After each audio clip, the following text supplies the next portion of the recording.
Have you wondered how to use Facebook ads to generate real estate leads? Maybe you've thought, what do I advertise? How do I actually monitor the campaigns? And how can I scale the campaigns once they're working? All valid questions. In this video, I'll show the progression of how the ad campaign was built, the actual ad copy used, and the day-to-day monitoring of the campaign, along with how we ultimately scale it. Let's begin.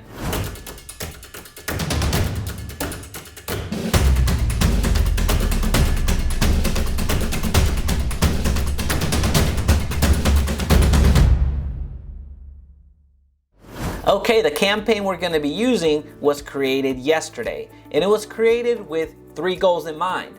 We want to sell the property, we want to get buyer leads, and we also want to get investor client leads. So it's important to understand your offer because that's the difference between meeting your goals and not meeting them.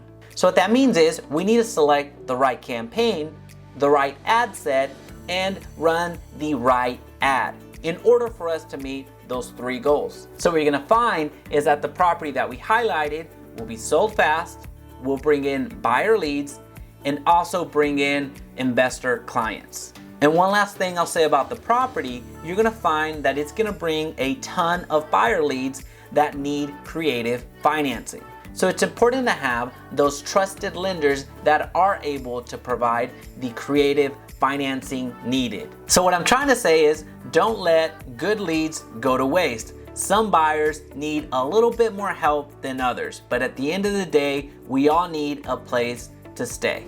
All right, so let's go through the campaign first. This is a lead generation campaign, and I am split testing 4 different interests. So I'll show you what the ad set looks like. As a reminder, this is a lead generation campaign, so all of the results will be shown in form of leads that you can download when you're in the ad level. So right now we're in the ad set just so you see what we targeted and where we targeted.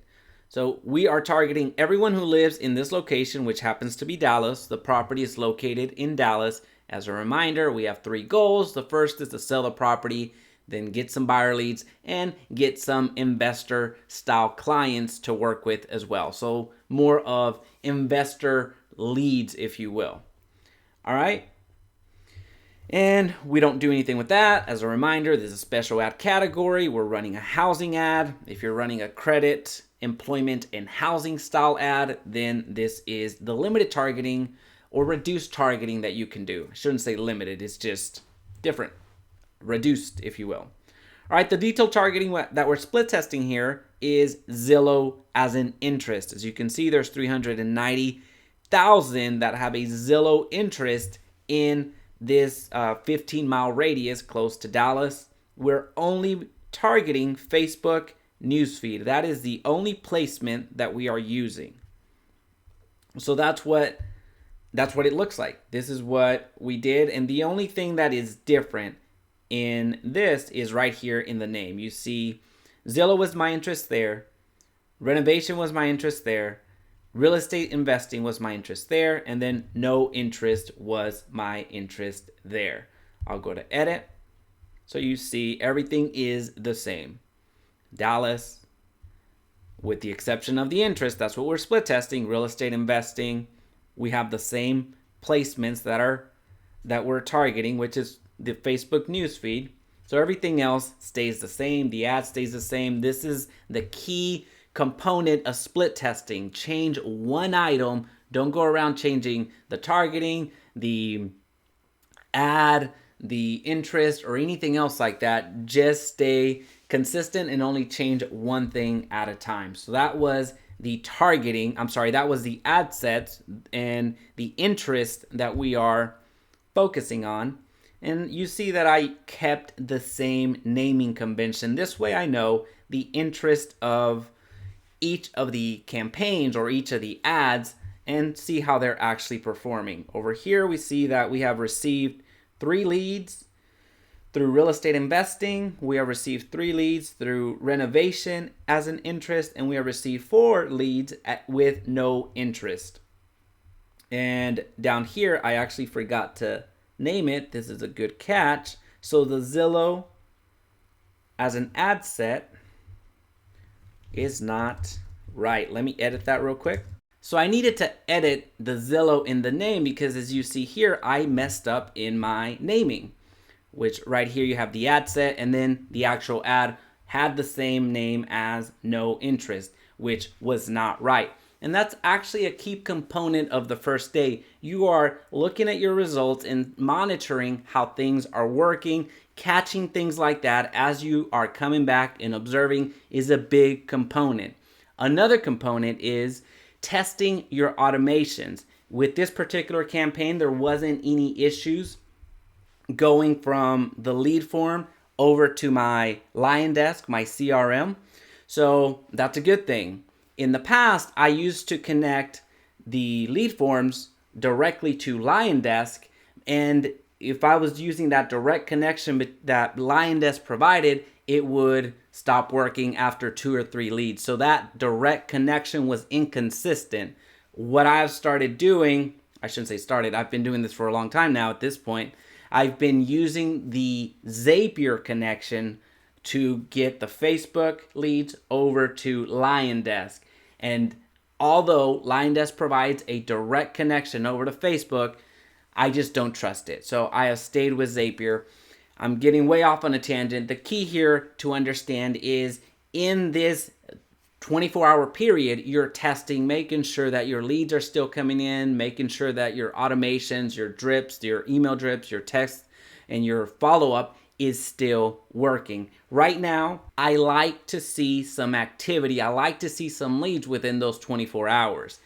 So the Zillow as an interest is in my radar right now. It has not received any leads in comparison to the rest. So if I've not received any leads by the 48-hour mark, then I will be shutting this one down. The reason that I feel comfortable shutting it down is because I do have enough budget for the ad size or for the targeting for me to make some decisions. If you're not driving enough traffic or don't have enough budget allocated to that particular ad set, then I don't suggest that you shut it down that quickly. You want enough information to make some decisions. So far right now, we have 10 leads, average of $2.10.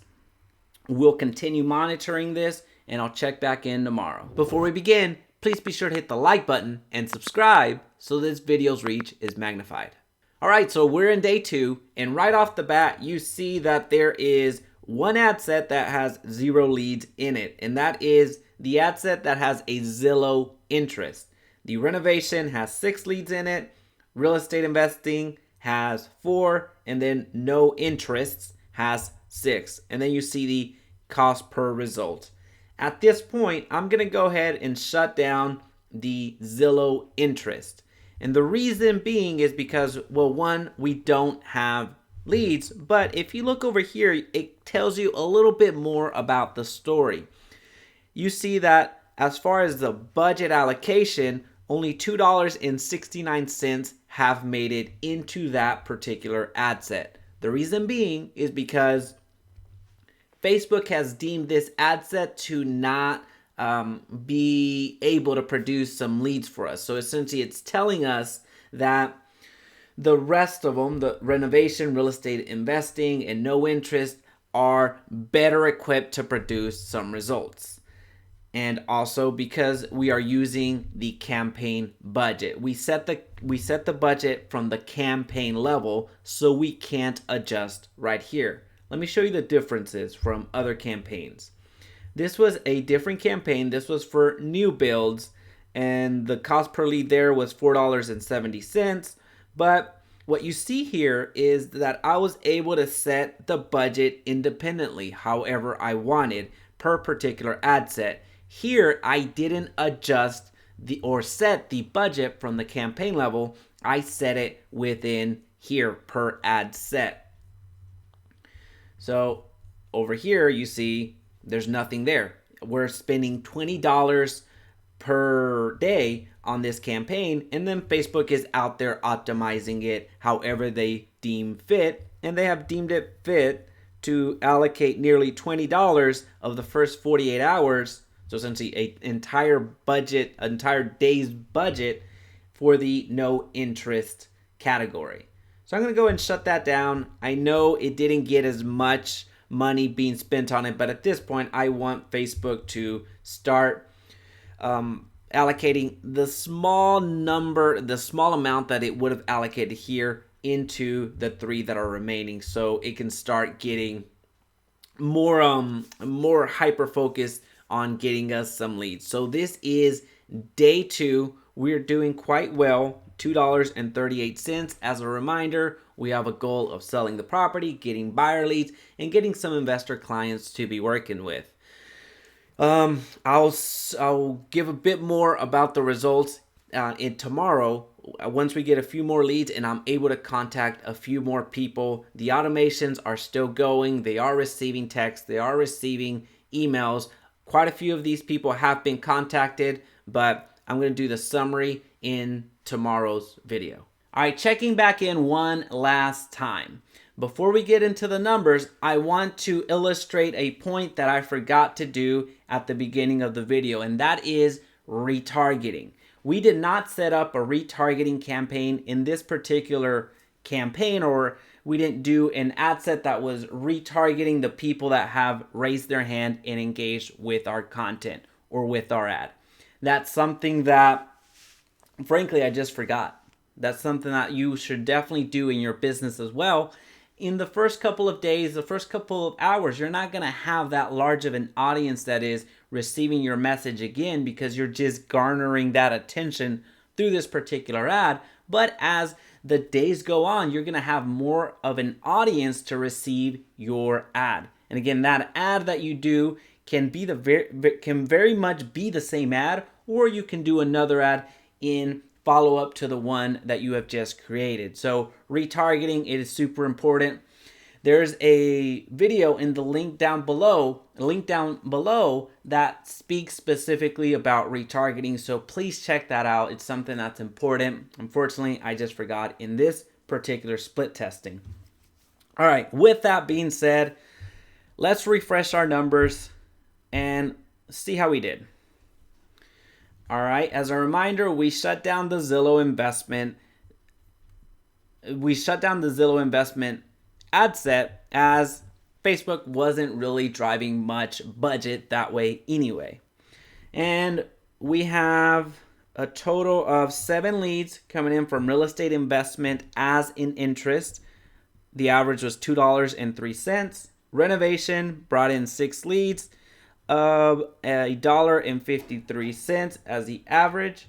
And then the no interest brought 12 leads at an average of $3.09. So you can see that Facebook started favoring this towards the second day, and we're on the third day at this point.